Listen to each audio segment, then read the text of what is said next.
A la hora de emprender hay dos actores claves, el emprendedor y el inversionista. Hoy vamos a hablar con dos de ellos aquí en el estudio de Forbes Ecuador. ¿Existe una receta para el éxito? Podríamos preguntárselo a ChatGPT, pero mejor te traemos a los maestros Jedi de los negocios y te contamos cómo lo hicieron en el podcast de Forbes Ecuador. Hola con todos, nuevamente estamos aquí en el estudio de Forbes Ecuador y hoy tenemos unos invitados muy especiales, una historia muy particular. Cuando hablamos del ecosistema del emprendimiento siempre hay por lo menos dos actores, el que tiene la idea, el emprendedor, y el inversionista, ese ángel, el inversionista ángel que cree en la idea y apuesta por esa idea. Hoy tenemos a dos personas que representan a cada uno de estos actores. Jefferson Torres, él es el fundador de Tiqué, una fintech que arrancó en Loja y se está expandiendo por el país. Y también nos acompaña Fernando Emanuel, él es parte de Startup and Ventures, este fondo de inversión que cree en los locos, estos locos emprendedores que cada vez hay más aquí en el país. Bienvenidos Jefferson y Fernando al estudio. Gracias. ¿Cómo surgió ese contacto? Antes de arrancar estuvimos lanzando algunas ideas, algunos recuerdos, digamos, de cómo empezaron. ¿Cómo hicieron clic, digamos? ¿Cómo Jefferson, tú como emprendedor y Fernando como representante de este fondo de inversión, cuándo se dio el clic? ¿Y cómo es esa experiencia? Queremos contarles a los emprendedores cómo es eso de llegar a un fondo de inversión y que el fondo de inversión también nos explique cuándo es hora o cuál es la idea a la que hay que apostarle. Bienvenidos. Muchas gracias. Comentaba que nosotros en Tiqué empezamos en un proceso de poder salir de Loja y poder mostrar lo que estamos haciendo en el país. Y en eso participamos en un concurso organizado por la Asociación Ecuatoriana del Emprendimiento. Llegamos a ser finalistas, venimos acá a la ciudad de Quito y dentro de este concurso pues nos contactamos con Startup Ventures. Les contamos un poco lo que hacíamos, les mostramos nuestra propuesta de valor, cómo añadimos valor a nuestros clientes y con base a ello se dieron los contactos. Pues como mencionaba, no estábamos todavía levantando una ronda de inversión. Sin embargo, al ver lo que Los Ángeles nos podían aportar en las distintas áreas, en producto, en administrativo, en tecnológico, porque es un club que tiene muchos ángeles en diversas áreas, pues decidimos iniciar con este proceso, contarles un poco, poner una evaluación en ese momento y con base a ello, pues, más que por el tema de dinero como tal, es dinero más los contactos que nos pueden dar para que Tiqué pueda crecer y llegar a su objetivo, que es revolucionar la interacción entre los usuarios y las entidades financieras, no solo en Ecuador, sino en toda Latinoamérica. ¿Qué es lo que hace exactamente Tiqué? ¿Cuál es el servicio que ofrecen? Tiqué ayuda a las entidades financieras, en especial cooperativas, porque estamos enfocados en ese segmento de cooperativas y bancos pequeños, a contactarse con sus usuarios, a reducir los trámites presenciales, a que el usuario, para solicitar un crédito, para aperturar una cuenta, para hacer una transferencia, un pago de servicio, cualquier trámite que generalmente voy y hago cola en la entidad financiera en la cooperativa, lo haga desde la comunidad del hogar, ya sea desde una aplicación móvil, ya sea desde el Messenger, ya sea desde el WhatsApp, siempre salvaguardando la experiencia del usuario, que sea lo más fácil y lo más sencillo posible y sin perder la seguridad, porque es importante que al abrir transacciones financieras pues no dejemos atrás la seguridad. Fernando, ¿cómo llegaron ustedes cuando supieron, qué hicieron cuando supieron de Tiqué? Bueno, un poco de contexto. Nosotros como club de ángeles, digamos, la idea es sumar fuerzas, ¿no? En muchos aspectos, no solamente la capacidad financiera como tal, sino también nuestra capacidad de poder dar una mentoría, dar un consejo a estos emprendedores en etapa temprana y tal vez en algunos casos en etapa un poquito más avanzada de temprana. Y cuando supimos de la oportunidad, que en su momento no era una oportunidad, sino más bien estábamos buscando que se abra, una de las cosas que vimos obviamente pues es lo que evaluamos nosotros al momento de tomar estas decisiones es equipo.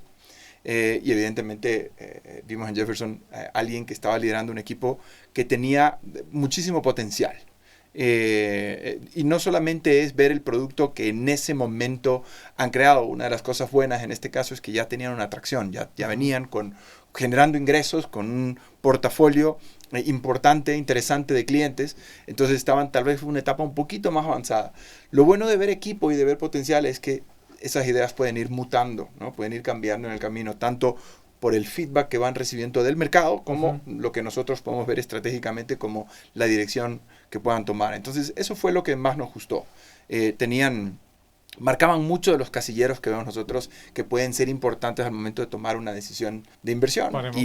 Exacto. Y lo vimos con un potencial de escalar, ¿no? Habiendo logrado una atracción interesante en un mercado incluso un poco más pequeño que el que puede ser a nivel nacional.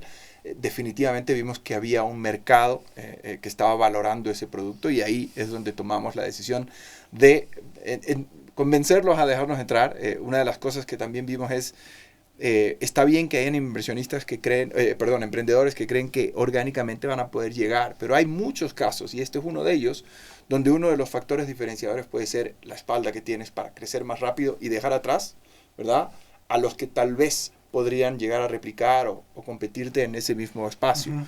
Y con espalda lo puedes hacer. Y a veces estas tecnologías que son escalables, es la espalda la que te permite escalar. Entonces creo que hubieron buenas sinergias ahí, un buen entendimiento como para poder hacer una inyección de capital que permita distanciarte de un segundo o tercer lugar, posicionarte bien aquí y después salir, ¿no? Tú acabas de mencionar, Fernando, algunos conceptos que son claves en el mundo del emprendimiento. Liderazgo. Tú dijiste que, liderazgo, el equipo. Así es. Y la escalabilidad. ¿Cómo conjugan eso? O sea, ¿cómo se conjugan esos y otros elementos a la hora de decir, bueno, en este emprendimiento hay potencial, hay futuro, en este tal vez y en este no? ¿Cómo filtrar eso, no? Verás, yo como nosotros lo vemos, y como un inversionista generalmente mira esto cuando hace inversiones de riesgo, ¿no? Que son estas primeras etapas hasta que una empresa ya se consolida y tal vez tiene puestas banderas en varias regiones. Hasta ese punto, especialmente en tecnología, son inversiones de riesgo. Y lo que tú vas haciendo en el transcurso de estas primeras etapas no es invertir necesariamente en un iPhone que tiene un mercado, porque tiene eventualmente ya data probada y estadísticas de cuál puede ser eventualmente la penetración. Eso en la etapa en la que están estos emprendimientos no lo vas a poder tener. Uh-huh. En lo que más inviertes tú es en ir eliminando ciertas capas de riesgo. Entonces, vamos a poner dinero para alcanzar ¿qué hitos? Vamos a consolidar el equipo. Ok, eliminé la capa del riesgo equipo, de que todos los ángulos estén cubiertos. Producto, el liderazgo evidentemente, comercial, producto, la parte financiera, orden y estructura administrativa y de reporte. Entonces vas pelando como una cebolla, le vas quitando las capas de riesgo. La segunda capa de riesgo que vas a querer quitar es que valides, ¿no?, conceptualmente. Este producto mañana va a terminar mutando, respondiendo al mercado, pero por lo menos ahora validar que hay un cierto fit en el mercado, o sea, que hay alguien que sí está apreciando en su versión actual ese producto. Entonces, esa plata te debe llevar también a cumplir ese hito. Y así es como tomas la decisión hoy. Por ende, no la tomas con 5, 6, 7 semáforos en verde, tomas con 2, que son los pilares más fuertes en esta etapa que te van a permitir que, digamos, mitigues el riesgo de que esa plata pueda volver y se multiplique también. Entonces, eso, si lo puedo resumir, son las dos cosas que validamos ahorita.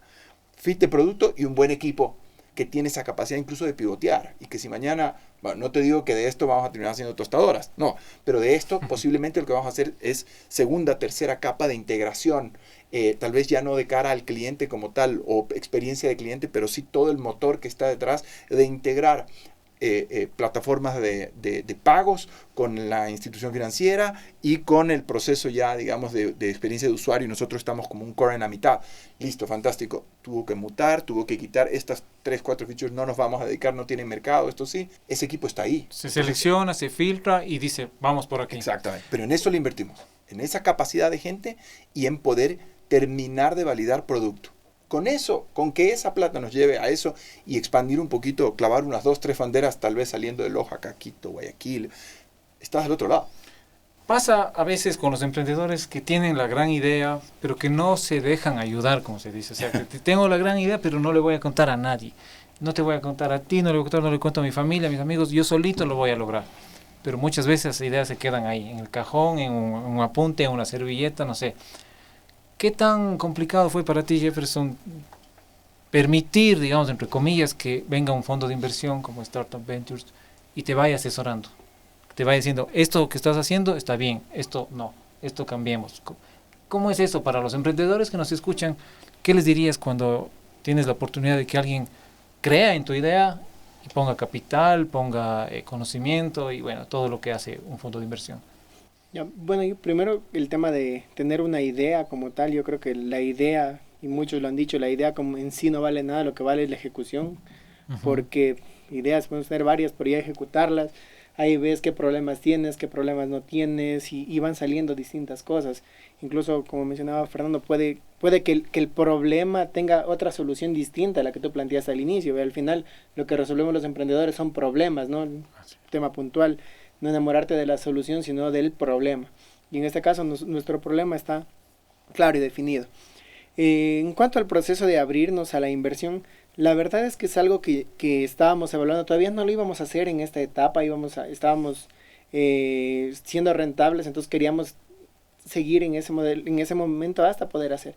Pero, ¿qué es lo que nos da un extra, un inversor ángel como tal, que es el rol que cumple Startup Ventures? Nos da el tema de poder conocer con base a la experiencia, al equipo inversor que tienen, porque es un equipo que consolidó sus emprendimientos en muchos casos, un equipo que vendió y que pasó por las etapas en las cuales nosotros pasamos. Entonces es un plus muy importante para nosotros poder decir, sí, porque no me está invirtiendo una entidad cualquiera, me está invirtiendo un grupo de personas que tiene una experiencia vasta en emprendimiento, que ha levantado sus empresas desde cero y que qué mejor pues de aprender de los mejores, en otras palabras. Son empresarios, son gente que ya tiene experiencia, que ya tiene cancha, ¿no? Como se dice, y que pueden decir esto sí y esto no funciona. Desde Startup Ventures, ¿cómo miran a los emprendedores? O sea, ¿qué tan fácil es decir aquí sí y qué tan complicado es decir acá no? A ver, es capital de riesgo. ¿Qué implica eso? Que evidentemente armas un portafolio de muchas oportunidades donde esperas que es el Pareto, ¿no? El 20% de las oportunidades te generen el 80% del retorno. Sin duda esta va a ser una. Y si bien estás consciente de que la exposición al riesgo es alta y es el apetito que tiene un inversionista ángel o un inversionista de etapa temprana de capital de riesgo como este, hay estrategias para tratar de mitigar y hay un funnel, ¿verdad? Hay un embudo por el que pasan todos estos emprendedores y emprendimientos y al otro lado sale una cantidad de X que pasa primero por un criterio de los miembros, ¿verdad? Basados en la información que analizamos. Hay ciertos criterios que son pasa o no pasa, digamos, que no son tanto de evaluación o que pueden estar calificados del 1 a 10, sino que simplemente tienen que estar ahí o no. En muchos aspectos nos hemos puesto metas, por ejemplo, incluso de temas de sostenibilidad. Pero sin duda te puedo decir que el elemento más importante para la etapa en la que nosotros invertimos es equipo. Es ver esa linearidad que existe en lo que ellos dicen frente a lo que están haciendo. O sea, que en los emprendedores, ¿no? Exacto, que el emprendedor hace lo que dice que va a hacer. Eso es vital. Y que evidentemente ya incluso muestra la seriedad de decir, ok, si esto, si vamos a firmar una nota convertible, cualquier tipo de acuerdo que ese sea, ellos estás entregando al final responsabilidad. Estás asumiendo que tienen una responsabilidad para manejar esos recursos y llegar a los hitos. Entonces, lo primero y lo más importante que vemos es el emprendedor, literalmente. O sea, la forma en la que el emprendedor se desenvuelve, no solo en su presentación. Hay excelentes emprendedores que ese día, por ejemplo, estuvieron con alguna preocupación y su pitch no es excelente. Exacto. Pero si tú ves que es alguien que se interesa, que pide feedback, que dice, oye, acá, ¿qué me aconsejas que yo puedo hacer mejor? ¿Cómo desde el mismo pitch, desde la misma presentación, hasta mi go-to-market strategy, ¿no? ¿Cómo voy a salir al mercado a comercializar esto? Si hay gente que la ves abierta a aprender o desaprender lo que estaban haciendo y aprender de nuevo. Reinventarse, ¿no? Eso a ti te da la pauta de que si mañana están viendo que están yendo en esa dirección y no es, van a tener la capacidad y no van a estar subidos en el ego, sino que van a estar con los pies en la tierra, van a decir, no, realmente es para allá, ajustemos 3-4 grados y ahí es donde tienes más posibilidad de retorno. ¿Qué errores has detectado de los emprendedores que les diríamos a los que nos están escuchando que no lo hagan nunca? 3 o 4. El clásico error es que hay emprendedores que cuando han invertido demasiado tiempo en un error, simplemente ya para ellos tienen que lograr que ese error se vuelva un acierto. Y ahí es donde hay un problema. Le hemos metido tanto esfuerzo, hemos incluso captado dinero sobre la base de esto que no funciona, lo tengo que hacer funcionar y así posiblemente uno como inversionista, el no lograr permear al emprendedor para que corrija a tiempo, es uno de los errores más grandes que puede tener un fondo. El error más grande de un fondo es decir, aquí está el cheque y nos vemos en el reporte anual el próximo año. Ese es el error más grande. No sirve para nada. Especialmente en etapa temprana. Pero obviamente del otro lado tienes que tener un emprendedor con ganas de decir, oye, ¿sabes qué? Si le metí este mes y medio y una buena parte del dinero que recibí a hacer esto, validé que no funcionó, vamos a ir para acá. O veamos hacia dónde vamos ahora. Mucha gente que ya está con mucha plata en el pozo ya no se quiere levantar de la mesa por más de que las cartas sean bien malas. Y ese es el error que a veces se comete, ¿no? O sea, no es un asunto de dar un cheque o un recurso económico. Hay muchos procesos que hay que seguir. En estas etapas, para el cheque que no te pide cuentas, está la abuelita, el amigo, el papá, el tío. Estos cheques son cheques que tienen que venir con la responsabilidad que tú dijiste. Smart money, ¿no? O sea, exacto. Es dinero que tiene que venir con algo más para el éxito del emprendimiento. ¿Qué error crees que has cometido, Jefferson, en este proceso? ¿O qué errores que dices, esto le voy a decir a alguien para que no lo vuelva a hacer? Creo que el principal error que se podría decir que hemos hecho hasta ahora es el tema de no tener todavía un plan de escalabilidad startup, que estábamos queriendo crecer orgánicamente y al final, como mencionaba Fernando, en software en especial, a veces es el que llega primero o el que tiene la espalda de poder crecer más. Entonces nosotros con el objetivo de ir cerrando y de pronto tal vez porque aquí en Ecuador todavía no entendemos mucho el tema del venture capital. Sí. Entonces es el tema de los miedos que se pueden tener en cuanto a la inversión. Lo que hacía que de pronto no abramos este tema antes, no sé, quizás si iniciamos un poco antes, podríamos... A ver, sin embargo, creo que al final todavía estamos en una etapa muy temprana y sí podemos ver esto. Eso es uno. Y el otro ya es en cuanto al personal. Muchas de las veces tienes que, cuando contratas personal, es el tema de trabajar en un startup es muy distinto a trabajar en una empresa convencional. Ajá. Nos hemos dado casos, actualmente tenemos 11 personas ya, pero se han dado casos en personas que se van pronto porque creen que esto es una empresa convencional en la cual a las 6 de la tarde a veces te vas y luego te desconectas. Hago solo lo que está en mi descripción de cargo, además. Claro, sí. No doy más, no doy ese extra. Sí, además, pero este error nos ha permitido consolidar un buen equipo, un equipo que en muchas de las veces cuando hemos tenido que echar el hombro y trabajar fin de semana lo hemos hecho, y así hemos consolidado un equipo que nos ha permitido tecnológicamente poner nuestra solución a nivel de otras que de pronto tienen 10 veces más recursos en personas que lo que tenemos nosotros, porque frente a eso en muchos de los casos competimos con los clientes a los que vamos. Claro. Entonces este error de aquí del personal nos ha permitido filtrar y ver mejor, y de manera que cuando contratas ya le dices, tú vienes a una startup, tú vienes a esto, tú vienes vas a cambiar un poco el modus operandi de cambiar cómo trabajas. El chip, ¿no? Sí, cambiar el chip, exactamente. De pronto nosotros era más sencillo porque, como te comentaba al inicio, yo ya 9 años que trabajo solo a nivel startup, entonces es más práctico porque ya tienes eso, pero cuando vienes de otro ámbito sí es un poquito complejo hasta cambiar. Es curioso, ¿no? Todos estos nuevos conceptos, estos nuevos modelos que se van, son como semillas también, ¿no? Que se van poniendo las semillas ahí, de un fondo de inversión, la manera de pensar de los emprendedores. ¿Qué siente Startup Ventures cuando ven que la apuesta a la que le hicieron resultó buena?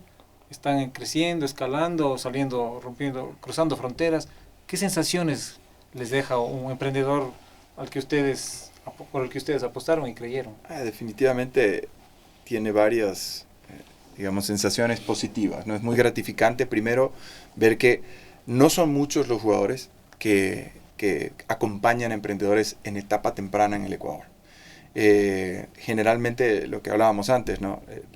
El ecosistema de emprendimiento del Ecuador hasta ahora, en un porcentaje importante, ha tenido que apoyarse en amigos, familia y alguno que otro ángel muy esporádico que existía, ¿no? Y entonces que hayamos logrado desde este club, ¿verdad? Aportar un poco para que se sofistique un poco más el ecosistema de emprendimiento desde el lado del inversionista, ¿no? Yo creo que desde el lado del emprendedor hay muchas buenas ideas y lo que hay es que formar y mentorear. Algo bueno de lo que tú mencionabas y lo que mencionaba Jefferson ahora de esa modalidad de startup es que el Ecuador, al ser tradicionalmente y mayoritariamente un ecosistema de empresas familiares, ahí es mucho más fácil adaptarlos a ecosistemas de emprendimiento que si fuéramos un país muy corporativo, porque esos son los que creen que van a llegar y está el mail ya creado y tengo el seguro médico ya listo y tengo un problema y quiero hablar con talento humano, ¿no? Y talento humano es el mismo gerente que se tiene que cambiar de sombrero, pero en cambio en las empresas familiares sí pasan esas cosas. Entonces eso es bueno, pero desde el lado del inversionista lamentablemente no había, ahora hay un poco más y creo que algo satisfactorio es que el club ha apoyado y ha aportado para que otros se sumen a estas iniciativas y se creen más fondos y los family offices comiencen a unir fuerzas con fondos o clubs como los nuestros para que haya más apoyo en capital en etapa temprana. Falta mucho, ¿no? Pero por lo menos ahora ya hay a dónde acudir. Y claro, obviamente la otra satisfacción es ver un emprendedor ecuatoriano que comienza a salir en Forbes y que comienza a salir en las noticias y que evidentemente comienza ya a resonar. Porque ¿qué significa eso? Que comienzas a tener acompañamiento de fondos más grandes para el segundo, el tercero y el cuarto cheque, que a nosotros también nos interesa. Porque lo peor que nos puede pasar es que Ticket mañana crezca y de repente se vea el potencial, pero se quede sin gasolina porque no hay quien ponga el segundo, el tercero o el cuarto cheque. ¿Y hasta cuándo tiene que acompañar el fondo? ¿Hay un plazo o ustedes ya en algún momento lo dicen, bueno, los fondos hasta aquí tienen llegamos? una filosofía, una especie de mandato, ¿ya? Y el mandato es en el sector que te quieres ubicar. Hay unos que son agnósticos, dicen, a mí no me importa, puede ser agrícola, puede ser industrial, puede ser comercial, retail, tecnológico, financiero, no importa. Pero hay unos que sí dicen solo aquí, solo en esta vertical. Hay otros fondos que están hechos para una cierta etapa, como nosotros. Nosotros somos venture capital, o sea, somos etapa temprana, pre-seed, seed y tal vez algo un poco más, pero ya son cheques más grandes, ¿no? Entonces nosotros acompañamos en esas etapas. Pero cuando viene la serie A, cuando viene la serie B y no se digan las demás, ya necesitas que haya visibilidad de estos emprendimientos. Y entonces, ¿por qué nos gusta que más y más vayan sonando emprendimientos de Ecuador y emprendedores ecuatorianos? Es porque cuando mañana salga el siguiente, cuando Tiqueya salga y vaya a poner su operación en México, en Colombia, en Perú, van a decir, hay un fondo que ya tuvo buenas experiencias con los Kushkis de este mundo, etcétera, etcétera, y dicen, a este yo le voy a apostar. Y para nosotros es necesario, es seguir logrando ese objetivo de multiplicación y rendimiento de la inversión. Caso contrario, como digo, se pueden quedar sin gasolina y a nadie le sirve, ¿no? Gracias Fernando. Y bueno, para terminar, Jefferson, ¿qué consejo le darías a estos emprendedores que están buscando apoyos, que están buscando esos ángeles, esos inversionistas y que no tienen o la información o tal vez tienen ese recelo de compartir sus ideas? ¿Cuál es tu reflexión final en este punto? Sí, bueno, creo que el primer paso o lo primero que hicimos nosotros era como formarnos un poco en esto del Venture Capital. Entonces, términos como el DEC, que el DEC es importante, cómo hacer una evaluación, el tema de las series, de seed, pre-seed. Creo que es importante formarse y ahí hay aceleradoras que son equity free, quiere decir que no te cuesta no ingresan a tu cap table como algunas, simplemente es un valor económico. Nosotros tomamos ese camino de podernos formar en una de estas aceleradoras, como para también sabíamos hacer tecnología, pero no sabíamos tecnología más venture capital. Entonces creo que ese es el primer paso, creo que el primer consejo sería formarse. Una vez que ya me formé, dentro de estos las mentorías son importantes, el poder contarle a más gente lo que haces. ¿Por qué? Porque cuando nosotros empezábamos esto, y pongo un ejemplo, decían, haces lo mismo que Pomelo. Pomelo es una startup argentina que no hace lo mismo que nosotros, porque ellos al final es como un canal de pagos, es más un core financiero. Entonces ya cuando luego lo empezábamos a contar, lo contábamos de manera diferente, de manera que si ahora lo contamos, sabemos que nosotros nos encargamos de esa interacción digital con los clientes de las entidades financieras. Entonces es importante empezarlo a contar.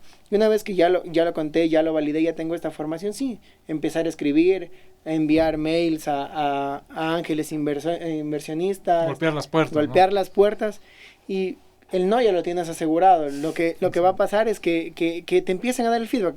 Por último, te dicen, no, mira, y Y nos ha pasado en otros casos, no en ti qué, pero en otros casos sí nos pasaba que decían, no, tu etapa está muy temprana, o no te dedicas a muchas cosas, por ejemplo. Entonces, es importante empezar a enviar y a recibir este feedback. Nadie te va a robar la idea, por así decirlo, porque como mencionabas, el tema era compartir la idea. No, lo que te van a dar es el feedback más real y más sincero, porque al final lo que los inversionistas quieren, y si ven algo en ti, es para que esta empresa crezca y para poder llegar a los siguientes pasos, como lo mencionaba Fernando. Entonces creo que en eso se resume todo, en preparación, en empezar a compartir y en empezar a tocar puertas. Perfecto, no se olviden entonces estos 3 últimos puntos que nos acaba de mencionar Jefferson: prepararse, compartir y tocar puertas. Estuvimos hoy con Jefferson Torres, él es el fundador de Tiqué, y con Fernando Emanuel, representante de Startup Ventures, aquí hablando del ecosistema emprendedor y los fondos de inversión en particular en esta ocasión. Gracias por acompañarnos. ¿Existe una receta para el éxito? Podríamos preguntárselo a ChatGPT, pero mejor te traemos a los maestros Jedi de los negocios y te contamos cómo lo hicieron en el podcast de Forbes Ecuador.